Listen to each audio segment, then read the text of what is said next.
สบายดีพี่น้องสบายดีเบิร์สุกคนเนาะกำลังเดินทางมานี่แม่น้องเทนเสร็จมาว่าจากได้เฮ็ดไปใส่ต้มยำให้ครอบครัวลูกแปดกินนะฉันเอาก็เลยเอาไปให้พี่น้องเลยให้เราต้มให้ข้าเจ้ากินเนาะ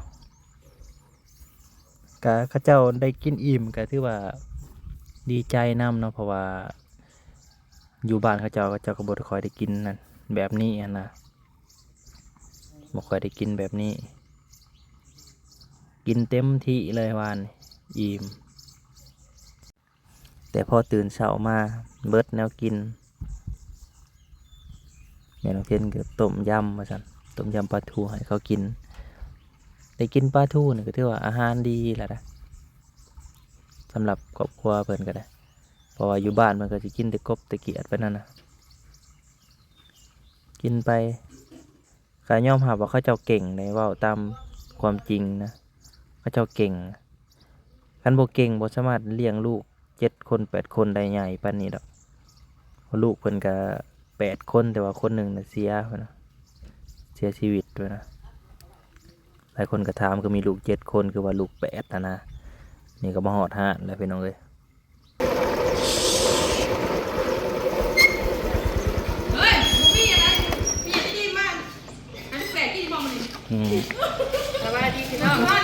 ไม่ชัวมีหรือไม่มีคะไม่มีอันที่ต้มยำให้เขาพี่น้องใส่พ่อมันนี่นะต้มยำปลาทูมันว่านี่โรยไปหัวเป็นตื่นเช้ามาได้เงียบอีสิวมันจะได้ไหนมันจะปิ้งกำแพงมันอิ่มเนาะพี่บอกอิ่มแล้วเขาจะออกมาเองลูกสิ้นนะกะซอกลบเนาะงานชาวบ้านน่ะ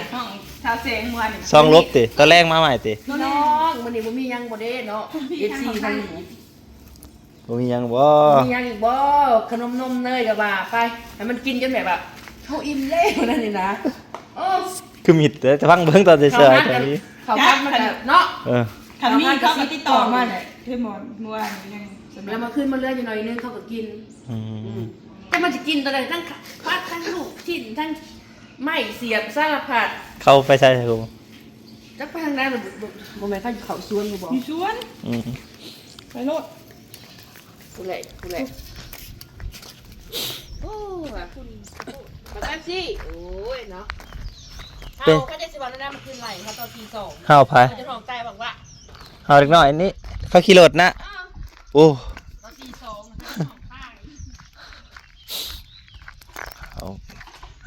เห็นยังเวียทั้งน่ะจุดขยะใส่ฝุ่นบ่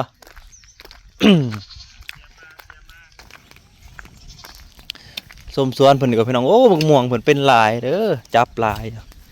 ตัวนี้ก็จับลาย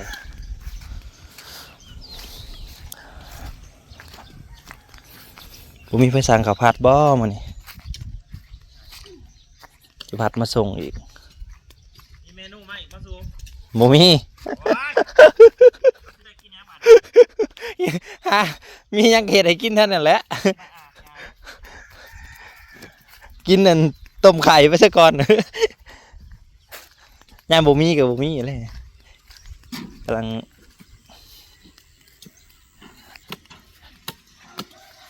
ย่องข้าวไผ่ไว้ขึ้นสีบดูมีหลายคนนี่ก็มันตายได้แล้วพี่น้องพี่มูย่างยูเวียนะฮะนะใส่กระสอบนะบริโภคหรือว่าตั้งบริโภคมันบอกข้าวไผ่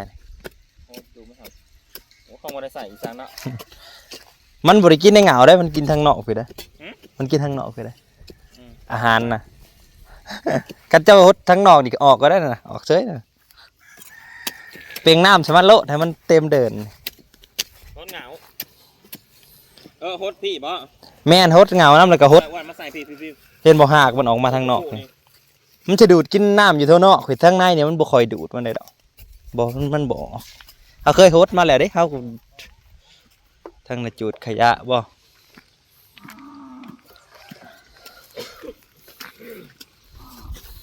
ต้นชมพู่มันก็งามเลยเนาะชมพู่โอ้ตายได้เลยตายดอกต้นชมพู่อ๋อแต่หมักกระโพดเพิ่นก็นาลี อันแก่ยังว่าพี่ไล่ตัวท้ายอันให้ลูกแปด ยังบ่แก่วะเด้อนี่นะ อยู่ไปอยู่ว่ามันก็สิแก่เท่าไหร่คือ บ่แก่ก็แก่เอาเองนี่แหละไปสอนหยัง อ้าวมาซื้อมากระโพดเพิ่มพร้อมขาย อยากขายได้พอแห้งแล้ววะเด้อนี่บ่อะไรมะพร้าวมันคือเป็นจังซี่ มันมีนอนเขาว่า NFC คอมเมนต์บอกว่าให้เอาซื้อยามาหยอดลงใส่ ยังไม่ได้ซื้อมาใส่ลืมเอามาไปห่างเกษตร ทางพ่อก็ฮู้จักดอกต้นมะพร้าวมันใบแห้งใบกรอบแม่นี่ แต่เสียดายเลยเนาะ ชื่อต้นขาเสื้อล่าน่ะมาใส่มันแนวนี้ใบแห้งใบกรอบไว้ NFC คอมเมนต์บอกว่าซื้อยามาหยอดลงใส่ได้หมดสั่น แห้งนั่นนี่ต้นทั้งๆที่ต้นมันจนใหญ่ว่าแห้งมันจะสินะขึ้น มันมีอันนั้นมันใหญ่ไปดีกว่าเนาะโอ้ยสิได้ซื้อมาใส่แล้วนี่ ซื้อมาใส่รถ มันตายไปนี่ หยอดลงให้มันนั่นป่งใบใหม่ขึ้นมาซุมนี้ก็ยามันก็ภายแล้วก็ติดหลายกอเลย นี่มานี่ย่อมาเลยเอาไก่เขาไปสระเสียเข้าเครื่องมาถมแบบ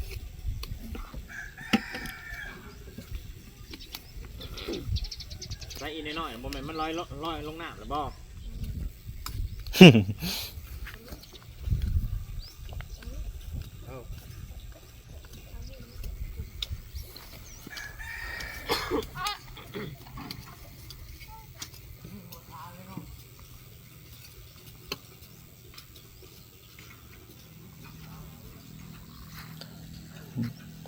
สวนเป็นน้องตะกี้เป็นไหนาเป็นมาเป็นสวนไปแล้ว เนี่ยแป๊บเกี่ยนหมูมาให้ทุกคนไปจะมาใส่ต้นชมพูนี่ต้นชมพูต้นนี้นะเกือบบอลอด ให้ได้จังคืนมาซะ มาหว่างดูแลมัน คืนมาผักงามเซยนะ หว่างดูแลมันแล้วบัดนี้ก็ใส่พุ่น มันก็เลย มัน แตกมาใหม่เนาะ พุ่นขึ้นชี้ เป็นต้นลำไยกันใช่ป่ะมันจะก็เริ่มงามหมดละต้นลำไยมีปลาลายบ่ได้น้องเนี่ย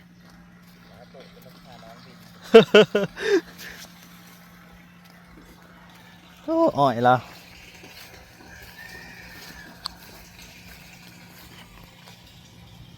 อ่อยแล้วปลูกคลองเพื่อนลงมากับถ้าก็จะมาเห็นเพื่อนมาลงมากันเอาไว้มาผ่าเอาไว้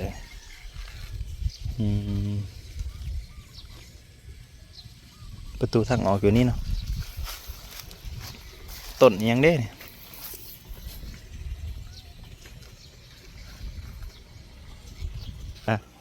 ตั้นอัน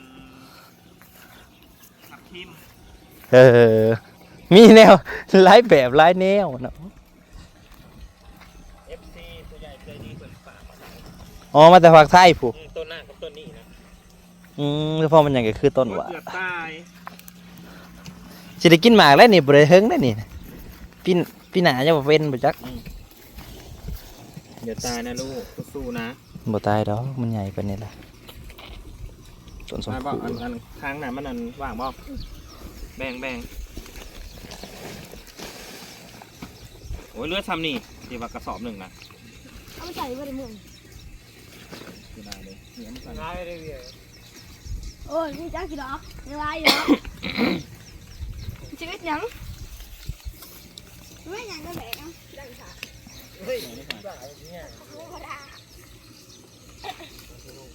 แล้วมึงกลับไปเอาหนึ่งหาเด้อคิดวางนี้เห็นดิมูนะเอาใส่ทางต้องโคตรอยู่นอกบ่โคตรเหงาบ่ หดเงาก็หดแต่ว่าให้มันไหลออกมานอกเลยเฮาหดนะเฮาสูบน้ำใส่ให้มันไหลไปทั่วเดินเลยจังออกนะตะกี้บ่ได้กินหดแต่เงาแล้วบ่ได้กินจักเถื่อ ที่ปล่อยให้น้ำลด แม่น ให้มันล้นไหล น้ำมันล้นแห้งแล้วมันไหลลงมาไม่รู้นี่ ใส่เบิดชุดอีกในโซลาร์เซลล์ผลตายแผ่นตัวถอดออกมาใส่กันบ่ได้บ่โอ้ ไฟมันหมดแห้งตอนนี้กำลังคิดหัวใส่ลูกแปดพี่น้อง หุ่นกันเลย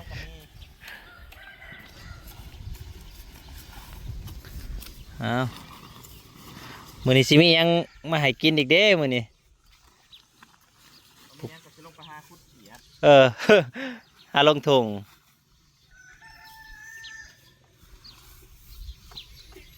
เขาก็เป็นได้เขาก็เก่งได้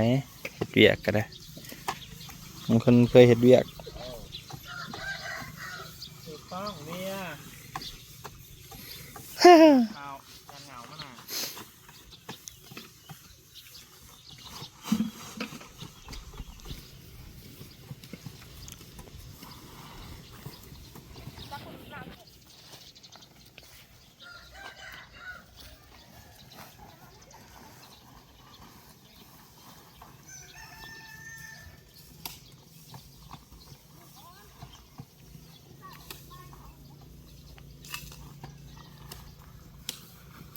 ลำอ่อนมันยังออกแหนงเซยเนาะน่ะเนาะออกแหนงเซยแหนงมักใหญ่ ย่างพ้นอะไรจะคุดเขียด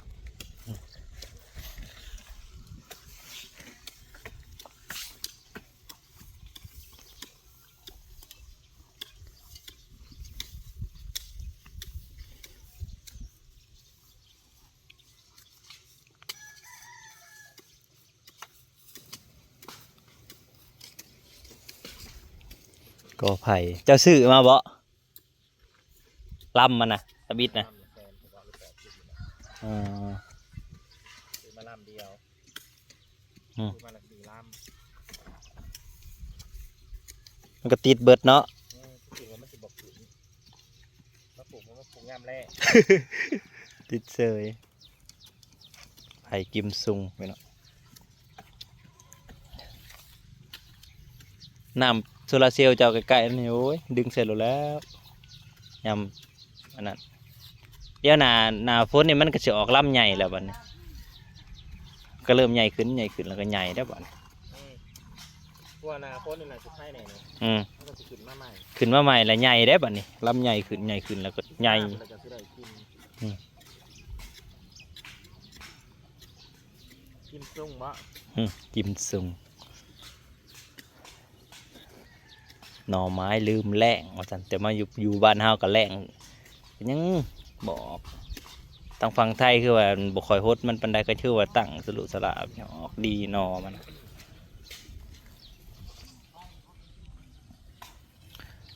ี่เป็นน้องบรรยากาศตอนเช้าทีมงานลูก8ช่วยกันล้อมกอไผ่ไก่มันมาคำว่าสะเพราะทีมลูกๆคนกัน3เสริมกันเป็น10 กว่าคน ทั้งด่าทั้งปล่อยทั้งด่าทั้งปล่อยพี่น้องเอ้ยสารพัด